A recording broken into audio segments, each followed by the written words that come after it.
ನೌಕರರು ಬೇಕಾಗಿರ್ತಕ್ಕಂಥದ್ದು 38 ತಿಂಗಳು ಅರಿಯರ್ಸು 1/1/2024 ವೇತನ ಹೆಚ್ಚಳ ಆಗಬೇಕು. ಎಲ್ಲರೂ ನೌಕರರು ತಲೆಲಿರೋದೇ ಅದೇ. ಕೋರ್ಟನ್ನು ಹತ್ತಿಕ್ಕುವಂಥ ಕೆಲಸ ಮಾಡಲಿಕ್ಕೆ ಯಾಕೆ ಕೊಟ್ಟಿದ್ದೀರಾ ನೀವು?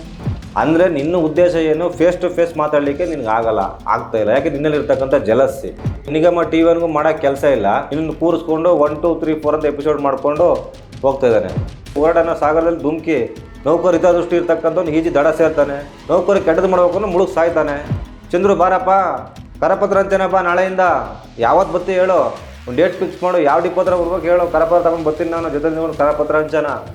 ಎಲ್ಲರೂ ಸಹ ಪ್ರತಿಷ್ಠೆಗಳನ್ನ ಬಿಟ್ಟು ನೌಕರರ ಹಿತದೃಷ್ಟಿಯಿಂದ, ಸಮಸ್ತ ಸಾರಿಗೆ ನೌಕರರು ಅವರ ಕುಟುಂಬದ ಹಿತದೃಷ್ಟಿಯಿಂದ ಎಲ್ಲರೂ ಬನ್ನಿ ಒಗ್ಗಟ್ಟಾಗಿ ಈ ಒಂದು ಹೋರಾಟವನ್ನು ಮಾಡೋಣ. ಸಾರಿಗೆ ಈ ಚಾನಲ್ ನೋಡಿ ಅಪ್ಡೇಟ್ ಮಾಡ್ಕೊಂಡು ನಿಮ್ಮ ನಾಲೆಡ್ಜನ್ನ, ನಾವು ಕೂಡ ನಮಗೆ ತಿಳಿದಂಥ ವಿಚಾರಗಳನ್ನ ನಿಮ್ಮ ಜೊತೆ ಹಂಚ್ಕೊಳ್ಳೋಕ್ಕೆ ಯಾವಾಗಲೂ ತಯಾರಿದ್ದೀವಿ. ದಯಮಾಡಿ ಸಬ್ಸ್ಕ್ರೈಬ್ ಆಗಿ. ದಯಮಾಡಿ ಅತಿ ಹೆಚ್ಚಿನ ಸಂಖ್ಯೆಯಲ್ಲಿ ಸಾರಿಗೆ ಟಿವಿಯನ್ನು ಸಬ್ಸ್ಕ್ರೈಬರ್ ಆಗಿ ವೀಕ್ಷಣೆ ಮಾಡಿ. ಏಕೆಂದರೆ ಇನ್ನು ಮುಂದಿನ ದಿನಗಳಲ್ಲಿ ಸಾರಿಗೆಯ ಪ್ರತಿಯೊಂದು ವಿಷಯವನ್ನು ಸಾರಿಗೆ ಟಿವಿ ಮುಖಾಂತರವಾಗಿ ರಾಜ್ಯದ ಮೂಲೆ ಮೂಲೆಗೆ ತಲುಪಿಸ್ತಕ್ಕಂಥ ಕೆಲಸವನ್ನು ಮಾಡ್ತೀವಿ. ದಯಮಾಡಿ ಎಲ್ಲರೂ ಸಹ ಸಾರಿಗೆ ಟಿವಿ ಮುಖಾಂತರವಾಗಿ ಸಬ್ಸ್ಕ್ರೈಬರ್ ಆಗಿ ಅತಿ ಹೆಚ್ಚಿನ ಚಂದಾದಾರರಾಗಬೇಕು ಅಂತೇಳಿ ನಾನು ನಿಮ್ಮಲ್ಲಿ ಮನವಿ ಮಾಡ್ತೀನಿ. ಹೆಚ್ಚಿನ ರೀತಿಯಲ್ಲಿ ಈ ಒಂದು ಸಾರಿಗೆ ಟಿವಿಯನ್ನು ಸಬ್ಸ್ಕ್ರೈಬ್ ಆಗಿ ಸಾರಿಗೆ ಟಿವಿಯನ್ನು ಬೆಳೆಸಿ, ಸಾರಿಗೆ ಟಿವಿ ಬಂದ ಮೇಲೆ ನೌಕರರಿಗೆ ಒಂದು ನೈಜ ವಿಷಯಗಳನ್ನು ತಿಳಿಸುವಂಥ ಪ್ರಯತ್ನವನ್ನು ನಮ್ಮ ಧನಂಜಯ ಅವರು ಮಾಡ್ತಾಯಿದ್ದಾರೆ. ನಮಸ್ಕಾರ, ನನ್ನ ಆತ್ಮೀಯ ಸಾರಿಗೆ ಸ್ನೇಹಿತರೆ, ನಾನು ರಾಮ ಮಾತಾಡ್ತಾ ಇದ್ದೀನಿ. ಜಂಟಿ ಕ್ರಿಯಾ ಸಮಿತಿ ವತಿಯಿಂದ ನಾವು ಮುಂದಿನ ಹೋರಾಟದ ರೂಪುರೇಷೆಗಳಾಗಿ ಮೊದಲನೇ ಹಂತವಾಗಿ ನಾವು ಇವಾಗ ಕರಪತ್ರವನ್ನು ಹಂಚ್ತಾ ಇದ್ದೀವಿ. ಕಾರ್ಮಿಕರಿಗೆ ಡಿಪೋಗಳ ಹತ್ರ ಎಲ್ಲ ಹೋಗ್ತಾ ಇದ್ದೀವಿ. ಆಮೇಲೆ ಸೆಂಟ್ರಲ್ ಆಫೀಸು, ಕೇಂದ್ರ ಕಚೇರಿಗಳೆಲ್ಲ ಕಡೆ ಸಹ ನಾವು ಕರಪತ್ರವನ್ನು ಹಂಚ್ತಾ ಇದ್ದೀವಿ. ಈ ಒಂದು ಕರಪತ್ರ ಹಂಚುವ ಸಂದರ್ಭದಲ್ಲಿ ನಮ್ಮ ನೌಕರರು ಒಂದು ಒಳ್ಳೆಯ ಪ್ರತಿಕ್ರಿಯೆ ಇದೆ. ಎಲ್ಲರೂ ಸಹ ನಮ್ಮ ಸಂಪೂರ್ಣ ಬೆಂಬಲ ಇದೆ ಅಂತಕ್ಕಂಥ ಮಾತನ್ನು ಹೇಳ್ತಾ ಇದ್ದಾರೆ. ಕರಪತ್ರದ ಒಂದು ಮೊದಲನೇ ಹಂತದ ಈ ಒಂದು ಹೋರಾಟದ ಭಾಗ ಯಶಸ್ವಿ ಆಗ್ತಾ ಇದೆ. ಎಲ್ಲ ಕಡೆ ರಾಜ್ಯ ವ್ಯಾಪ್ತಿ 4 ನಿಗಮಗಳಲ್ಲೂ ಸಹ ಒಂದು ಉತ್ತಮವಾದಂಥ ಪ್ರತಿಕ್ರಿಯೆ ಬರ್ತಾ ಇದೆ. ಇದ್ರ ಜೊತೆಗೆ ಡಿಪೋಗಳ ಹತ್ರ ಹೋದಾಗ ನಮ್ಮ ನೌಕರರು ಕೆಲವರು ಎಲ್ಲ ಸಂಘಟನೆಗಳು ಒಂದಾಗಿದ್ದೀರಾ ಅಂತಕ್ಕಂಥ ವಿಷಯವನ್ನು ಕೇಳ್ತಾ ಇದ್ದಾರೆ. ಹೌದು, ಅವ್ರು ಕೇಳ್ತಾರೆ, ಸರಿ ಇದೆ. ಹೌದು, ನಾವು ಒಂದಾಗಿದ್ದೀವಿ. ಯಾಕೆ ಹೇಳ್ತಿದ್ದೀನಿ ಅಂತಂದರೆ, ಈಗ ನೌಕರರು ತಲೆ ಇರತಕ್ಕಂಥದ್ದು ಒಂದೇ. ಕೂಟದ ಚಂದ್ರು ಅವರು ಯಾಕೆ ನಿಮ್ಮ ಹೋರಾಟದಲ್ಲಿ ಭಾಗವಹಿಸ್ತಿಲ್ಲ, ಅವರು ಲೆಟ್ರ್ ಕೊಟ್ಟ ಮೇಲೆ ಯಾಕೆ ಸೈಲೆಂಟಾಗಿದ್ದಾರೆ ಅಂತಕ್ಕಂಥ ಮಾತನ್ನು ಕೇಳ್ತಾ ಇದ್ದಾರೆ. ನಾನು ಸಹ ಅದೇ ರೀತಿ ಚಂದ್ರು ಅವ್ರನ್ನ ಕೇಳೋಕ್ಕೆ ಇಷ್ಟಪಡ್ತಾಯಿದ್ದೀನಿ. ಮಾನ್ಯ ಕೂಟದ ಅಧ್ಯಕ್ಷ ಚಂದ್ರು ಅವರೇ, ನೀವು ಜಂಟಿ ಸಮಿತಿಯಲ್ಲಿ ಪತ್ರ ಬರೆದ್ಬಿಟ್ಟು ನಾವು ಸಹ ಮುಂದಿನ ಹೋರಾಟಗಳಲ್ಲಿ ಭಾಗವಹಿಸ್ತೀವಿ, ನಿಮ್ಮ ಜೊತೆ ನಿಲ್ತೀವಿ, ಎಲ್ಲರೂ ಜೊತೆಲಿ ಹೋಗೋಣ ಅಂತಕ್ಕಂಥ ಮಾತನ್ನು ಹೇಳಿ ನೀವು ಜಂಟಿ ಸಮಿತಿಗೆ ಪತ್ರವನ್ನು ಬರೆದು ಮೌನ ಯಾಕೆ ವಹಿಸಿದ್ದೀರಾ? ಯಾಕೆ ಆ ನಿಗಮ ಟಿ ವಿಲಿ ಕೂತ್ಕೊಂಡು ಎಪಿಸೋಡು 1, 2, 3, 4, 5, 7, 6 ಅಂತ ಎಪಿಸೋಡ್ಗಳನ್ನ ಮಾಡಿಕೊಂಡು ಧಾರಾವಾಹಿ ಥರ ಎಲ್ಲ ಮುಖಂಡಗಳ ಮೇಲೆ ಅಲಿಗೇಷನ್ ಮಾಡಿಕೊಂಡು, ಎಲ್ಲ ಮುಖಂಡಗಳ ಮೇಲೆ ಆರೋಪಗಳನ್ನ ಮಾಡ್ಕೊಂಡು ಯಾಕೆ ಕಾಲಹರಣ ಮಾಡ್ತಾಯಿದ್ದೀರಾ? ಇದನ್ನು ನಾನು ನಿಮ್ಮನ್ನು ಕೇಳ್ತಾ ಇದ್ದೀನಿ. ಈ ಸಂದರ್ಭದಲ್ಲಿ ಇದು ಬೇಕಾ ನಿಮಗೆ? ಇದರ ಅವಶ್ಯಕತೆ ಇದೆಯಾ? ನೌಕರರಿಗೆ ನಿಮ್ಮ ಎಪಿಸೋಡ್ಗಳ ಅವಶ್ಯಕತೆ ಇದೆಯಾ? ದಯವಿಟ್ಟು ಹೇಳಿ. ನಾನಿಲ್ಲಿ ಯಾರನ್ನು ಟೀಕೆ ಮಾಡಲಿಕ್ಕೆ, ನಿಮ್ಮ ತೆಗಲಿಕ್ಕೆ ನಾನು ಮಾತಾಡ್ತಾ ಇಲ್ಲ. ಆಲ್ರೆಡಿ 24 ತಿಂಗಳು 2 ವರ್ಷ ಕಳೆದೋಗಿದೆ ಈ ಸರ್ಕಾರ ಬಂದು. ಸರ್ಕಾರ ನಮ್ಗೆ ಯಾವ ರೀತಿ ಮೋಸ ಮಾಡಲಿಕ್ಕೆ ಹೊರಟಿದೆ, ಆ ಮ್ಯಾನೇಜ್ಮೆಂಟು ಸರ್ಕಾರ ಅಂತಕ್ಕಂಥದ್ದನ್ನ ತಾವು ನಿಮಗೂ ಅರಿವಿದೆ, ನಿಮಗೂ ಗೊತ್ತಿದೆ ಏನು ಮಾಡಲಿಕ್ಕೆ ಹೊರಟಿದ್ದಾರೆ ಅಂತಕ್ಕಂಥದ್ದು.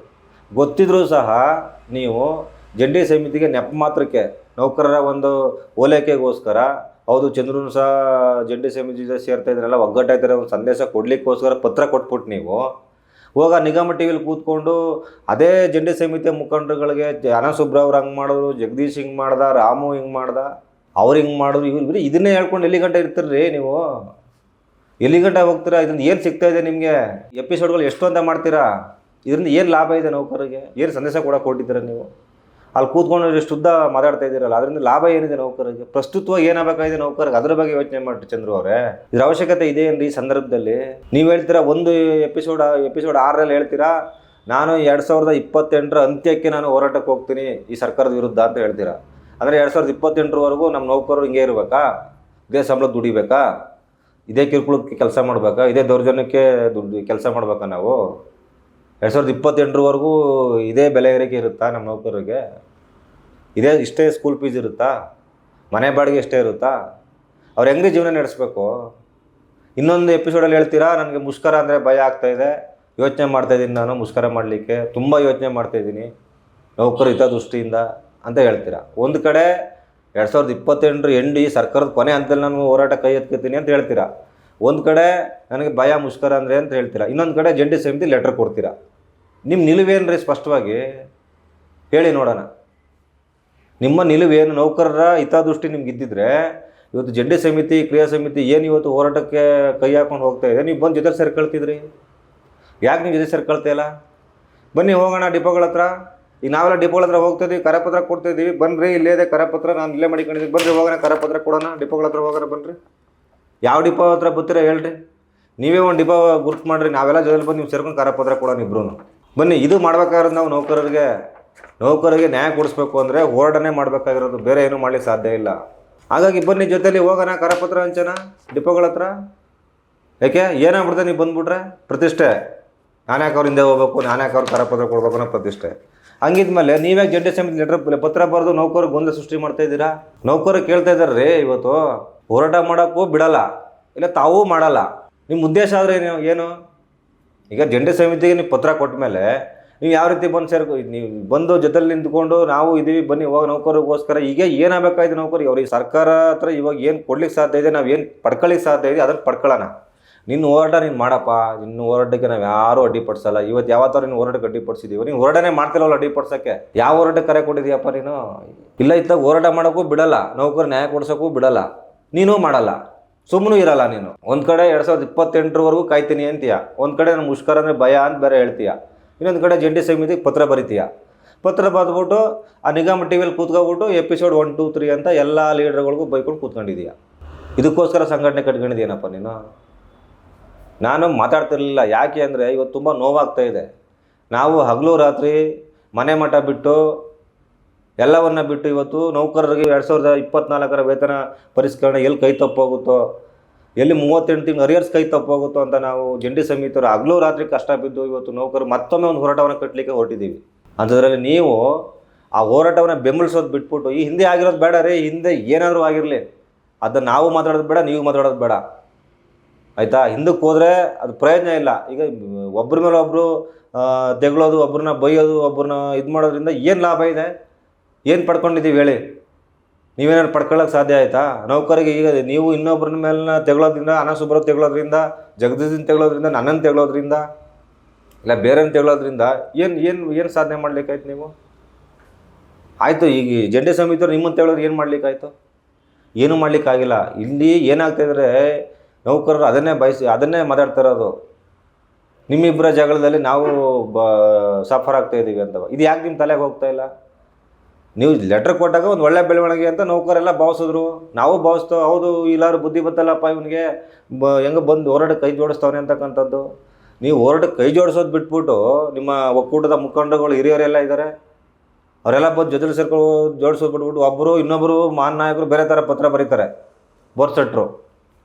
ನೀವು ಒಂಥರ ಕೂತ್ಕೊಂಡು ನಿಗಮ ಟಿ ವಿಲಿ ನೀವೊಂಥರ ಹೇಳ್ತೀರಾ, ಆ KB ನಾಗರಾಜ್ ಸರ್ ಅವರೊಂಥರ ವೀಡಿಯೋ ಮಾಡಿ ಹೇಳ್ತಾರೆ. ನೀವು ಇಷ್ಟೆಲ್ಲ ನಿಮ್ಮಲ್ಲಿ ಗೊಂದಲ ಇದ್ದ ಮೇಲೆ ನೀವ್ಯಾಕೆ ಜಂಟಿ ಸಮಿತಿ ಪತ್ರ ಬರೀಬೇಕಾಗಿತ್ತು? ನಾವು ಜೊತೆಲಿ ಹೋಗೋಣ ಬನ್ನಿ ಯಾಕೆ ಪತ್ರ ಬರೀಬೇಕಾಗಿತ್ತು? ಏನಕ್ಕೆ ಬರೆದ್ರಿ? ಯಾವ ಪುರುಷಾರ್ಥಕ್ಕೆ ಪತ್ರ ಬರೆದ್ರಿ ನೀವು ಪತ್ರ ಬರೆದ ಮೇಲೆ ಬಂದು ಜೊತೆಲಿ ಸೇರಿಕೊಂಡು ಹೋರಾಟನ ಮುಂದುವರ್ಸ್ಕೊಂಡು ಹೋಗ್ಬೇಕಾ, ಹೋರಾಟ ನಡ್ಸ್ಕೊಂಡು ಹೋಗ್ಬೇಕಾ? ಹೋರಾಟನ ಹತ್ತಿಕ್ಕುವಂಥ ಕೆಲಸ ಮಾಡಲಿಕ್ಕೆ ಯಾಕೆ ಕೊಟ್ಟಿದ್ದೀರಾ ನೀವು? ಹಿಂದೆ ಡಿಸೆಂಬರ್ 31, 2024 ಕರೆ ಕೊಟ್ಟಾಗ ತಾವೇನು ಮಾಡಿದ್ರಿ ಅಂತ ಗೊತ್ತಿತ್ತು, ನೌಕರಿಗೆಲ್ಲ ಗೊತ್ತಿದೆ. ಪ್ರೆಸ್ ಮೀಟ್ ಮಾಡಿದ್ರಿ, ನಮ್ಗೆ ಬೆಂಬಲ ಇಲ್ಲ ಅಂತ ಹೇಳಿದ್ರಿ, ಎಲ್ಲ ಮಾಡಿದ್ರಿ, ಆಯಿತು, ಅದು ಮುಗಿದೋಯ್ತು. ಮತ್ತು 2000 ಈಗ 5ನೇ ತಾರೀಕು, ಆಗಸ್ಟ್ 5ನೇ ತಾರೀಕು ಮುಷ್ಕರ ಕರೆ ಕೊಟ್ಟಾಗ ತಾವೇನು ಮಾಡಿದ್ರಿ ಅಂತ ನೌಕರಿಗೆಲ್ಲ ಗೊತ್ತಿದೆ. ಆಯ್ತು, ಅವೆಲ್ಲವನ್ನು ಬಿಡ್ರಿ, ಹೋಗ್ಲಿ, ಅದ್ರ ಮಾತಾಡೋ ಅವಶ್ಯಕತೆ ಇಲ್ಲ. ಈಗ ಈ ಸಲ ಏನೋ ಒಂದು ದೊಡ್ಡ ಮಟ್ಟದ ಒಂದು ಹೋರಾಟ, ಕೊನೆಯ ಹಂತದ ಒಂದು ಹೋರಾಟಕ್ಕೆ ನಾವು ಕೈ ಹಾಕಿದ್ದೀವಿ. ಯಾಕೆಂದರೆ ಮುಂದೆ ಗ್ರಾಮ ಪಂಚಾಯತಿ, ಜಿಲ್ಲಾ ಪಂಚಾಯತಿ, BBMP ಎಲೆಕ್ಷನ್ಗಳು ಬರ್ತಾ ಇದ್ದಾವೆ. ಅವೇನಾದ್ರು ಅನೌನ್ಸ್ಮೆಂಟ್ ಆಯಿತು ಅಂತಂದರೆ ನಿಜವಾಗ್ಲೂ ನೌಕರರಿಗೆ ನಾವು ಏನೂ ಮಾಡೋಕ್ಕೆ ಸಾಧ್ಯನೇ ಇಲ್ಲ ಅಂತ ಪರಿಸ್ಥಿತಿ ಬಂದು ಒದಗುತ್ತೆ. ನಮಗಿರೋ ಒಂದು ಕಡಿಮೆ ಅವಧಿಯಲ್ಲಿ ನಾವು ನೌಕರಿಗೆ ಆದಷ್ಟು ಬೇಗ, ಎಷ್ಟು ಸಾಧ್ಯವಾದಷ್ಟು ಬೇಗ ನಾವು ನೌಕರರಿಗೆ ಬೇಡಿಕೆಗಳನ್ನ ಈಡೇರಿಸೋದ್ರ ಬಗ್ಗೆ ನಾವು ಮಾತಾಡಬೇಕಾಗಿದೆ ಹೊರತು ತೆಗಳೋದಲ್ಲ ಬೇಕಾಗಿರೋದು. ಎಪಿಸೋಡ್ 1, 2, 3 ನೌಕರಿಗೆ ಬೇಕಾಗಿಲ್ಲ. ನೌಕರಿಗೆ ಬೇಕಾಗಿರ್ತಕ್ಕಂಥದ್ದು 38 ತಿಂಗಳು ಅರಿಯರ್ಸು, 1/1/2024 ವೇತನ ಹೆಚ್ಚಳ ಆಗಬೇಕು. ಎಲ್ಲರೂ ನೌಕರು ತಲೆಯಲ್ಲಿರೋದೇ ಅದೇ. ನಿನ್ನ ಅಜೆಂಡಾ ಬಿಟ್ಬಿಡಪ್ಪ, ನಿನ್ನ ಹೋರಾಟ ಬಿಟ್ಬಿಡು ಅಂತ ನಾವು ಯಾರೂ ಹೇಳ್ತಾಯಿಲ್ಲ. ಹೋರಾಟ ಮಾಡೋರಿಗೆ ಅವರ ಒಂದೊಂದು ಸಂಘಟನೆಗೆ ಅವ್ರದ್ದೇನೋ ಸಿದ್ಧಾಂತಗಳಿದ್ದಾವೆ, ಎಲ್ಲ ಇದ್ದಾವೆ, ಮಾಡ್ಕೊಂಡು ಹೋಗೋದು ಬೇಡ ಅಂತ ಹೇಳಲ್ಲ. ಬಟ್ ನೀನು ಪತ್ರ ಬರೆದಕ್ಕೆ ನಾನು ಉತ್ತರ ಕೊಡ್ತಾ ಇರೋದು. ಪತ್ರ ಬರೆದ ಮೇಲೆ ನೀನು ಬಂದು ಸೇರ್ಕೋಬೇಕು, ಜೊತೆಲಿ ಬಂದು ಸೇರಿಕೊಂಡು ಹೋಗ್ಬೇಕು, ಬರ್ಬೇಕು ಜೊತೆಲಿ. ಕರಪತ್ರ ಹಂಚನ ಯಾವ ಡಿಪೋ ಹತ್ರ ಹೋಗ್ಬೇಕು ಹೇಳು, ನೀನೇ ಯಾವ್ದಾರು ಇಂಥ ಡಿಪೋ ಹತ್ರ ಹೋಗೋಣ ಬಾಗುರು ಅಂತ ಹೇಳಿ ಬತ್ತಿ ಕರಪತ್ರ ತಗೊಂಡು ಇಬ್ಬರು ಕೊಡೋಣ ಜೊತೆಲಿ ನಿಂತ್ಕೊಂಡು ನೌಕರಿಗೆ ಮೋಟಿವೇಟ್ ಮಾಡೋಣ. ಇದು ಸರ್ಕಾರ ಯಾವ ಮಟ್ಟಕ್ಕೆ ನಮ್ಗೆ ಅನ್ಯಾಯ ಮಾಡ್ಲಿಕ್ಕೆ ಕೊಟ್ಟಿದೆ, ಮ್ಯಾನೇಜ್ಮೆಂಟ್ ಯಾವ ರೀತಿ ನಮ್ಗೆ ಅನ್ಯಾಯ ಮಾಡಕ್ಕೆ ಕೊಟ್ಟಿದೆ ಅಂತಕ್ಕಂಥದ್ದನ್ನ ತಿಳಿಸೋಣ ನೌಕರಿಗೆ, ಬಿಡಿಸಿ ಹೇಳೋಣ. ಎಷ್ಟು ಲಕ್ಷ ನಿಮ್ಗೆ ಲಾಸ್ ಆಗುತ್ತೆ, 38 ತಿಂಗಳು ಅರಿಯರ್ಸ್ ಕಳ್ಕೊಂಡ್ರೆ ನಮ್ಗೆ ಎಷ್ಟು ಲಾಸ್ ಆಗುತ್ತೆ, 24 ತಿಂಗಳು 1/4/24ರಿಂದ ವೇತನ ಪರಿಷ್ಕರಣೆ ಆಗದೇ ಇದ್ದರೆ ಎಷ್ಟು ಲಾಸ್ ಆಗುತ್ತೆ ಅಂತಕ್ಕಂಥದ್ದು ತಮಗೆಲ್ಲ ಅರಿವಿದೆ, ಎಲ್ಲ ಗೊತ್ತಿದೆ. ನಿನಗೆ ಗೊತ್ತಿಲ್ಲದೆ ಅಂತಾರೆ ಮಾತಾಡ್ತೀಯ. ಬರೀ ಸಂಘಟನೆ ನಾಯಕರುಗಳು ಬೈಯೋದು ತೆಗಳೋದು ಇದು. ಮತ್ತು ಇದಕ್ಕೋಸ್ಕರ ನೀವು ಲೆಟರ್ ಕೊಡೋ ಅವಶ್ಯಕತೆ ಏನಿರಲಿಲ್ಲ. ಇನ್ನು ಹೆಂಗಿದೆ ಇದು ಬಿಡ್ಬೋದು. ನಾನು ನಿನ್ನಲ್ಲಿ ರಿಕ್ವೆಸ್ಟ್ ಏನಪ್ಪ ಅಂದರೆ, ಸಾರಿಗೆ ನೌಕರರಿಗೆ ನಿನ್ನ ಮನಸ್ಸಾಕ್ಷಿಯಾಗಿ ಏನಾದರೂ ನಾನು ಒಳ್ಳೇದು ಮಾಡಬೇಕು, ಅವ್ರು ನ್ಯಾಯ ಕೊಡಿಸೋವಂಥ ಕೆಲಸ ಮಾಡಬೇಕು. ಈಗ ಹೇಳಿದೆ ಹೋದ ಎಪಿಸೋಡಲ್ಲೇ, ಈಗ ಅಲ್ಲೇ ಸಾಕಷ್ಟು ಸಮಯ ಅಲ್ಲೇ ಮುಗಿದೋಗ್ತಾ ಇದೆ, ನೌಕರರು ತುಂಬ ಸಫರ್ ಆಗ್ತಾ ಇದ್ದಾರೆ, ತುಂಬ ಕಷ್ಟಗಳನ್ನ ಅನುಭವಿಸ್ತಾ ಇದ್ದಾರೆ, ತುಂಬ ಹತ್ತಿರದಿಂದ ನೋಡಿದ್ದೀನಿ ನಾನು ಅಂತ ಭಾವನಾತ್ಮಕವಾಗಿ ಮಾತಾಡ್ತಾ ಇದೆಯಲ್ಲಪ್ಪ. ಅವ್ರ ಕಷ್ಟಗಳನ್ನ ನೋಡ್ಲಿಕ್ಕೆ ಆಗ್ತಾಯಿಲ್ಲ. ಹೆಣ್ಮಕ್ಳುಗಳು ಬೇರೆಯವ್ರ ಮನೆ ಕೆಲಸಕ್ಕೆ ಹೋಗ್ತಾ ಇದ್ದಾರೆ, ಏನೇನೋ ಭಾವನಾತ್ಮಕವಾಗಿ ವಿಷಯಗಳು ಹೇಳ್ತಿದೆಯಲ್ಲ, ಅವೆಲ್ಲ ಗೊತ್ತಿದ್ರು ಯಾಕೆ ಸುಮ್ಮನೆ ಇದೆಯಾ? ಮತ್ತು ನೀನು ಅವೆಲ್ಲ ಗೊತ್ತಿದ್ದಾರೆ. ನಮ್ಮ ಎಂಪ್ಲಾಯೀಸ್ಗಳು, ಅವ್ರ ಕುಟುಂಬಸ್ಥರು, ಎಲ್ಲರೂ ಎಷ್ಟು ಕಷ್ಟ ಬೀಳ್ತಾರೆ ಅಂತ ಗೊತ್ತಿರುವೆ ನೀನು ಯಾಕೆ ಸುಮ್ಮನೆ ಕೂತಿದ್ಯಾ? ನಿನ್ನ ಕೈಲಂತೂ ಹೋರಾಟ ಮಾಡ್ಲಿಕ್ಕೆ ಆಗಲ್ಲ, ಮುಷ್ಕರಕ್ಕೆ ಕರೆ ಕೊಡೋಕ್ಕಂತೂ ಆಗಲ್ಲ, ಹೋರಾಟಕ್ಕೆ ಕರೆ ಕೊಡೋಕ್ಕಂತೂ ಆಗಲ್ಲ. ಹೋರಾಟ ಮಾಡೋರ್ಗಾರು ಬಂದು ಬೆಂಬಲಿಸೋಕ್ಕೆ ಏನು ಕಷ್ಟ ನಿನಗೆ? ನೀನು ಬೆಂಬಲಿತವಾಗಿ ನೀನು ಪತ್ರ ಬರೆದಿದ್ಯಪ್ಪ ಜಂಟಿ ಸಮಿತಿಗೆ, ನಾವು ಜೊತೆಲ್ಲ ಒಗ್ಗಟ್ಟಾಗಿ ಹೋಗೋಣ ಬನ್ನಿ ಅಂತ. ಯಾರು ನೀನು ಬೇಡ ಅಂದವ್ರು ಹೇಳಪ್ಪ? ಯಾರು ಜಂಟಿ ಸಮಿತಿ ನಾಯಕರು ಚಂದ್ರು ನೀನು ಬರಬೇಡ ಅಂತ ಎಲ್ಲರೂ ಹೇಳವ್ರ? ನಿನ್ನ ಅವಶ್ಯಕತೆ ಇಲ್ಲ ಅಂತ ಯಾರು ಹೇಳವ್ರ? ಯಾರು ಹೇಳಿದಾರೆ ಹೇಳು ನೋಡೋಣ. ನೀನೇ ಸೃಷ್ಟಿ ಮಾಡಿಕೊಂಡು ಅಲ್ಲಿ ಹುಬ್ಳಿಗೆ ಹೋಗ್ತೀಯಾ, ಸರ್ಮಾಜಿ ಅವ್ರ ಹತ್ರ ಮಾತಾಡ್ಕೊಂಡು ಬರ್ತೀಯಾ? ಸರ್ಮಾಜಿ ಏನು ಹೇಳಿ ಕಳಿಸಿದ್ರು ನಿನಗೆ ಹೇಳಪ್ಪ. ನಿನ್ನ ಸರ್ಮಾಜಿ ಅವರು ನಿನಗೆ ಏನು ಹೇಳಿ ಕಳಿಸ್ತವ್ರೆ ಅನ್ನೋದು ಹೇಳಪ್ಪ ನೋಡೋಣ. ಹಿರಿಯ ನಾಯಕರು ಅವರು, ಇಡೀ ಸಾರಿಗೆ ನೌಕರರಿಗೆ ಅನಾ ಸುಬ್ರಾವ್ ಸಾಹೇಬ್ರಿಗಿಂತ ದೊಡ್ಡವರು ಅವರು. ಆ ಹಿರಿಯ ನಾಯಕರು ತಮಗೆ ಕಿವಿ ಮಾತನ್ನ ಹೇಳಿ ಕಳಿಸಿದ್ದಾರೆ. ಹೋಗಪ್ಪ ಜಂಟಿ ಸಮಿತಿಯವ್ರ ಜೊತೆ ಸೇರ್ಕೊಂಡು ಅಲ್ಲಿ ಅವ್ರ ಜೊತೆ ಒಗ್ಗಟ್ಟಾಗಿ ಹೋಗ್ರಪ್ಪ, ಒಗ್ಗಟ್ಟಾಗಿ ಹೋಗಿ ನೌಕರು ನ್ಯಾಯ ಕೊಡಿಸೋದ್ರ ಬಗ್ಗೆ ಯೋಚನೆ ಮಾಡ್ರಪ್ಪ ಅಂತ ಹೇಳಿ ಕಳಿಸಿದ್ದಾರೆ. ಅಲ್ಲಿ ಹೋಗಿ ಅವ್ರ ಹತ್ರ ಮಾಡ್ಕೊಬರೋಕ್ಕೆ ಟೈಮ್ ಇದೆ ನಿನಗೆ. ಇಲ್ಲಿ ಜಂಟಿ ಸಮಿತಿ ಆಫೀಸಿಗೆ ಬಂದು ಇವ್ರದ್ದು ಕೂತು ಮಾತಾಡಿ, ಫೇಸ್ ಟು ಫೇಸ್ ಮಾತಾಡಿ, ಹಿಂಗೆಲ್ಲ ಹಿಂಗೆ ಮಾಡ್ಕೊಂಡು ಹೋಗೋಣ ಅಂತ ಹೇಳ್ಕೊಂಡು ಹೋಗಿ ನಿನಗೆ ಸಮಯ ಇಲ್ಲ. ಜಂಟಿ ಸಮಿತಿ ಆಫೀಸಿಗೆ ಬರ್ತೀರಾ, ಅಲ್ಲಿ ನಮ್ಮ ಟೈಪಿಸ್ಟ್ ಒಬ್ಬರಿದ್ದಾರೆ, ಅವ್ರ ಕೈಲಿ ಪತ್ರ ಕೊಟ್ಬಿಟ್ಟು ಫೋಟೋ ಹೊಡೆದು ಗ್ರೂಪ್ಗಳ್ಗೆ ಹಾಕ್ತೀರಾ. ಯಾಕಂದರೆ ಜಂಟಿ ಸಮಿತಿ ಮುಖಂಡಗಳಿದ್ರೆ ಅವ್ರಿಗೆ ವೆಯ್ಟ್ ಮಾಡಿ ಅವ್ರು ಕಾಯ್ದು ಅವ್ರು ಕೊಟ್ಟು ಅವ್ರ ಜೊತೆ ಚರ್ಚೆ ಮಾಡಿ ಬರ್ಬೋದಾಯ್ತಲ್ಲ. ಆಚೆ ನಿಂತ್ಕೊಂಡು ನೀನು ನಿಮ್ಮ ಪದಾಧಿಕಾರಿಗಳನ್ನ ಒಳಗಡೆ ಕಳಿಸಿ ಯಾರೋ ಅಲ್ಲಿ ಟೈಪಿಸ್ಟ್ಗೆ ಇಲ್ಲಿ ನೀನು ಪತ್ರ ಕೊಡ್ಸೋದಕ್ಕಿಂತ ಅನಾ ಸುಬ್ರಾವ್ ಕೈಲೇ ಕೊಟ್ಬಿಟ್ಟು ಹಿಂಗಿದೆ ಹಿಂಗೆ ಹೋಗೋಣ ಅಂತ ಹೇಳಿದ್ರೆ ನಿನ್ನ ಸಲಹೆ ಸೂಚನೆ ತಗೊಳ್ಳಲ್ಲ ಅಂತಿದ್ರು ಅವರು. ಅಂದರೆ ನಿನ್ನ ಉದ್ದೇಶ ಏನು? ಫೇಸ್ ಟು ಫೇಸ್ ಮಾತಾಡಲಿಕ್ಕೆ ನಿನಗೆ ಆಗ್ತಾಯಿಲ್ಲ. ಯಾಕೆ? ನಿನ್ನಲ್ಲಿರ್ತಕ್ಕಂಥ ಜಲಸ್ಸಿ, ಪ್ರತಿಷ್ಠೆ. ನಾನು ಯಾಕೆ ಅವ್ರ ಮುಂದೆ ಹೋಗಿ ಕೂತ್ಕೋಬೇಕು, ನಾನು ಯಾಕೆ ಅವ್ರ ಹಿಂದೆ ಹೋಗ್ಬೇಕು, ನಾನು ಯಾಕೆ ಅವ್ರ ಜೊತೆ ಹೋಗಿ ಕರಪತ್ರ ಹಂಚಬೇಕು? ಮತ್ತು ಇನ್ನೇನು ಮಾಡ್ಲಿಕ್ಕೆ ಸಾಧ್ಯ ನಿನ್ನ ಕೈಲಿ ಹೇಳಪ್ಪ? ನೀನೂ ಮಾಡ್ತಾಯಿಲ್ಲ. ನೀನೇನಾದ್ರು ನಿಮ್ಮ ಒಕ್ಕೂಟದಿಂದ ಏನಾದ್ರು ಹೋರಾಟಕ್ಕೆ ಕರೆ ಕೊಟ್ಟು ಈ ಥರ ಕರಪತ್ರಗಳನ್ನ ಮಾಡಿಕೊಂಡು ನೀವು ಬನ್ನಿ ಅಂತನಕ್ಕಾದರೆ ಖಂಡಿತ ನಾವು ಬರ್ತಿದ್ದವರು. ನಾವು ಬಂದು ನಿಮ್ಮ ಜೊತೆ ನಿಲ್ತಿದ್ದೋ. ಯಾಕೆಂದರೆ ನಾವರು ಮಾಡೋಕ್ಕಾಗ್ತಾಯಿಲ್ಲ, ಇವರಾರು ಮಾಡ್ತಾಯಿದ್ದಾರೆ, ನೌಕರು ಒಳ್ಳೆಯದಾಗಲಿ ಅಂತ ನಾವು ಬರ್ತಿದ್ದೋ. ಅದನ್ನು ಮಾಡೋಕ್ಕೆ ರೆಡಿ ಇಲ್ಲ ನೀವು ಒಕ್ಕೂಟದವರು, ಮುಖಂಡರುಗಳು. ನಿಮ್ಮ ಒಕ್ಕೂಟದಲ್ಲೂ ಹಿರಿಯ ತಲೆಗಳಿದ್ದಾರೆ, ಬೋರ್ಶೆಟ್ಟಿ ಅಂತವ್ರು ಇದ್ದಾರೆ, KBN ನಾಗರಾಜ್ ಇದ್ದಾರೆ, ಶಿವಕುಮಾರ್ ಅವರಿದ್ದಾರೆ. ಯಾಕೆ ನೀವು ಹೋರಾಟ ಕಟ್ತಾಯಿಲ್ಲ? ಮತ್ತು ನೌಕರ ವಿಚಾರದಲ್ಲಿ ಸರ್ಕಾರ ಒಂದು ಎಷ್ಟು ವರ್ಷ ಆಯಿತು? ಒಕ್ಕೂಟ ಮಾಡ್ಕೊಂಡು ನೀವು ಎಷ್ಟು ವರ್ಷ ಆಯಿತು? ಯಾಕೆ ಇಷ್ಟ ದೊಡ್ಡ ಮಟ್ಟದ ಹೋರಾಟಗಳನ್ನ ಕಟ್ತಾಯಿಲ್ಲ ನೀವು ಕಟ್ಟಿ ಮಾಡಿ, ನಾವು ಬರ್ತೀವಿ ಜೊತೆಯಲ್ಲಿ. ನೀವೇನಾದ್ರು ಹೋರಾಟ ಕಟ್ಟಿ ಮುಷ್ಕರಕ್ಕೆ ಕರೆ ಕೊಟ್ಟು, ಇಲ್ಲ ಏನೋ ದೊಡ್ಡ ಮಟ್ಟದ ಈ ಥರ ಚಳುವಳಿಗಳನ್ನ ಮಾಡಿ ಕರಪತ್ರ ಹಂಚೋದು, ಇಲ್ಲ ಸಮಾವೇಶಗಳನ್ನ ಮಾಡೋದು ಮಾಡಿ ನಮ್ಮನ್ನು ಕರೆದಿದ್ರೆ ಖಂಡಿತವಲ್ಲೂ ನಾವು ಬರ್ತಿದ್ದೋ. ಬಂದು ನಿನ್ನ ಜೊತೆಲಿ ನಿಂತ್ಕೊಂಡು ನೀನು ಕೂಡ ಕರಪತ್ರ ನಾವು ಹಂಚ್ತಿದ್ದೋ, ನೌಕರಿಗೆ ರಿಕ್ವೆಸ್ಟ್ ಮಾಡ್ತಿದ್ದೋ. ಯಾಕೆ ಅಂದರೆ ನಮಗೇನು, ನಮ್ಮಲ್ಲಿರ್ತಕ್ಕಂಥ ಉದ್ದೇಶ ಏನಪ್ಪ ಅಂದರೆ, ನೌಕರರ ಪರಿಸ್ಥಿತಿ ತುಂಬ ಹದಗೆಡ್ತಾ ಇದೆ, ಆರ್ಥಿಕವಾಗಿ ತುಂಬ ಹದಗೆಟ್ಟಿದ್ದಾರೆ. ಪ್ರತಿದಿನ ಸಾಲ ಮಾಡ್ಕೊಂಡು ಜೀವನ ಮಾಡ್ತಾಯಿದ್ದಾರೆ, ಎಷ್ಟು ಕಷ್ಟ ಬೀಳ್ತಾರೆ ಅಂತಕ್ಕಂಥ ನಮಗೂ ಅರಿವಿದೆ.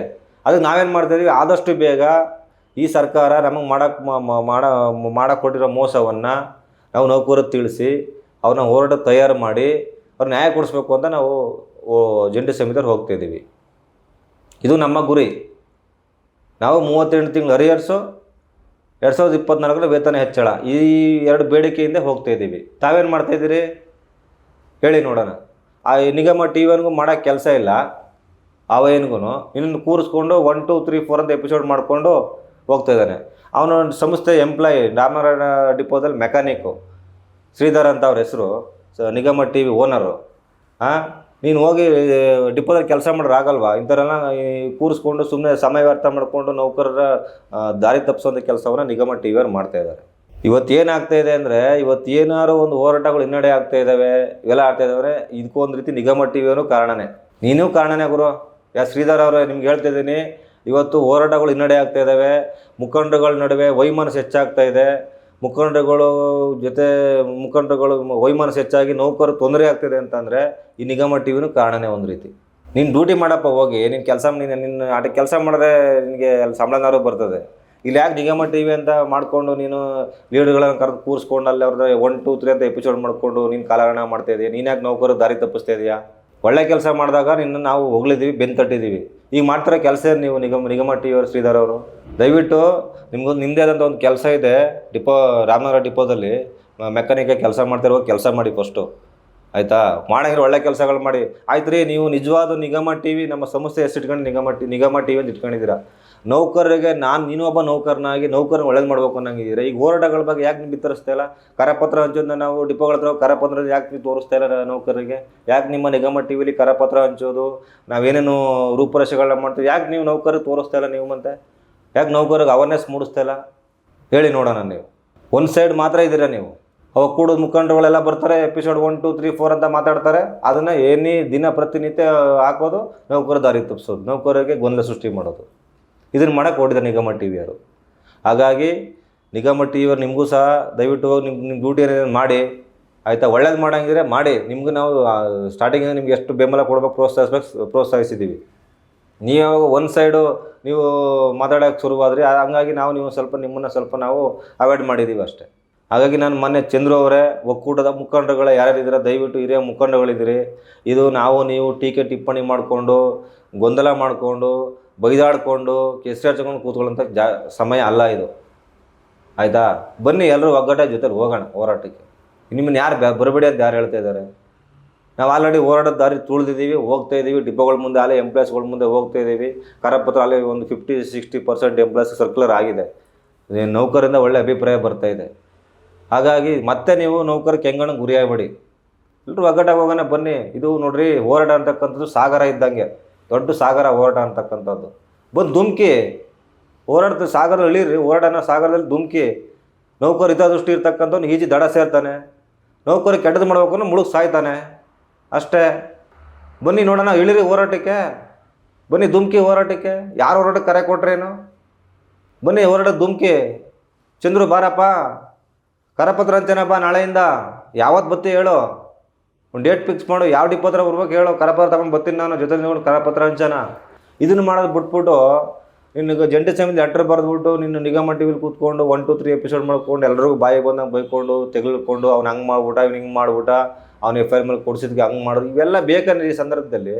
ಹಾಗಾಗಿ ನಿನಗೆ ವಿಶೇಷವಾಗಿ ಮನವಿ ಮಾಡ್ತಾಯಿದ್ದೀನಿ, ಇವೆಲ್ಲ ಬಿಟ್ಬಿಟ್ಟು ಇಲ್ಲ ಮೌನವಾಗಿ ಸುಮ್ಮನಿದ್ಬಿಡು, ಬಾಯಿ ಮುಚ್ಕೊಂಡು ಏನು ಮಾಡಬೇಡ.